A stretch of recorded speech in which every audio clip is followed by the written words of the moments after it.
okay ಇನ್ನ ದುರಾಂಕಾರದ ಬಗ್ಗೆ ಅಹಂಕಾರದ ಬಗ್ಗೆ ಬಂದಾಗ ನೀವು ಗಿಲ್ಲಿ ಹೆಸರು ತಗೊಂತೀರಿ ಅಂದ್ರೆ ಗಿಲ್ಲಿಗೆ ನಾನೇ ಗೆದ್ಬಿಡ್ತೀನಿ ನಾನೇ ಅನ್ನೋದು ಜಾಸ್ತಿ ಅಹಂಕಾರ ಇದೆ ಅಂತ ಯಾಕೆ ನಿಮ್ಗೆ ಹಂಗ ಅನ್ನಿಸ್ತು ಅಂತ ಯಾಕೆ ಹಂಗ ಅನಿಸ್ತಂದ್ರೆ ಪ್ರತಿಯೊಂದು ವಿಷಯದಾಗಲಿ ಕಾವ್ಯಾನಿ ಈಚೆ ಕಡೆ ನಾ ಈಚೆ ಕಡೆ ಸುದೀಪ್ ಸರ್ ಕೈಯಾಗ್ರಿ ನಾ ಈಚೆ ಕಡೆ ನೀ ಈಚೆ ಕಡೆ ನಾವೆಲ್ಲಿ ಹೋಗ್ರಿ ಅಂತ ನಾವೆಲ್ಲಿ ಹೋಗ್ಬೇಕು ನಾವು ಕಷ್ಟಪಟ್ಟು ಆಡತ್ತಲ್ಲ ನಾವು ಕಷ್ಟಪಟ್ಟದು ಅಲ್ಲಿ ಎಲ್ಲರೂ ಪ್ರತಿಯೊಬ್ರು ಕಷ್ಟಪಟ್ಟು ಆಡತ್ತಾರ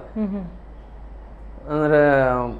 ಒಂದು ಕಾಮಿಡಿ ರೂಪದಾಗಲಿ ಒಂದು ಯಾರಿಗಾರ ಒಂದು ಹೇಳೋ ಮಾತಿನಾಗಲಿ ಕಾವ್ಯಾನಿ ಈಚೆ ಕಡೆ ನಾ ಈಚೆ ಕಡೆ ಈ ರೀತಿ ಮಾತಾಡೋಣ ನನಗೆ ಮನುಷ್ಯ ಒಂಥರ ನೋವು ಆಕೈತ್ರಿ ನನಗೆ ಪಾಳ್ಯದಷ್ಟು ಯಾರು ಹೋಗ್ಬೇಕಾರೆ ಅವ್ರ ಹೆಸರು ಇವ್ರ ಹೆಸರು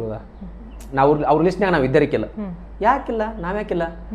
ನೀವೇನು ಮಾಡತ್ತೀರಿ ಅಂತ ಕೆಲಸ ನನಗೊಂದು ಮನುಷ್ಯನಾಗ ಕಾಲು ಕೆಲಸ ನೀವು ಕಾಮಿಡಿ ಬಿಟ್ಟರೆ ಮತ್ತೇನು ಟಾಸ್ಕ್ ಆಡತ್ತಿಲ್ಲ ಯಾವ್ದು ಫಿಸಿಕಲ್ ಟಾಸ್ಕ್ ನಿಮ್ಗೆ ಕೊಟ್ರೆ ನಿಗೋದಿಲ್ಲ ಯಾರ ಜೋಡಿ ತೆಗಿಬೇಕು ಕಾಯ್ಬೇಕಾದ್ರು ಆಗೋದಿಲ್ಲ ನಿಮಗೆ ನೀವು ಕಾಮಿಡಿ ಬಿಟ್ರೆ ನಿಮ್ಗೆ ಕಾಮಿಡಿ ಜಗತ್ತು ಬಿಟ್ರೆ ಅಲ್ಲಿ ಬೇರೆ ಜಗತ್ತಿಲ್ಲ ನನಗೋದು ಅವ್ರ ತಲೆಯಾಗ ಒಂದು ಕಾಡ್ತದೆ ನನಗೆ ಹಿಂಗೆ ಯಾಕಂತೀರಿ ಅಹಂಕಾರದ ಮಾತು ಯಾಕ ಈಚೆ ಕಡೆ ನಾವೆಲ್ಲಿಗೂ ನಾವು ಅವ್ನು ಕಷ್ಟಪಟ್ಟ ಬಂದದಲ್ಲ ನಾವು ಒಬ್ಬ ಹೆಸರು ಮಾಡ್ಕೊಂಡು ಬಂದು ಇಲ್ಲಿ ನನಗೆ ಆ ಅಹಂಕಾರ ಮಾತ ಆ ದುರಹಂಕಾರ ಮಾತ ನನಗೆ ಬೇಡ ಮಾಡೋದ್ರ ಅದನ್ನ ಮನಸ್ಸಿನಾಗ ಇಟ್ಕೊಂಡು ನಿಂದು ಏನೋ ಇತ್ತು ಮನಸ್ಸಿನಾಗ ಇಟ್ಕೊಂಡು ಕೆಲಸ ಮಾಡುವ ಅನ್ನೋದು ನನ್ನ ಉದ್ದೇಶ ಅಂದ್ರೆ ಅವ್ರಿಗೆ ಸ್ಪಷ್ಟನೆ ಕೊಟ್ಟಿನಿ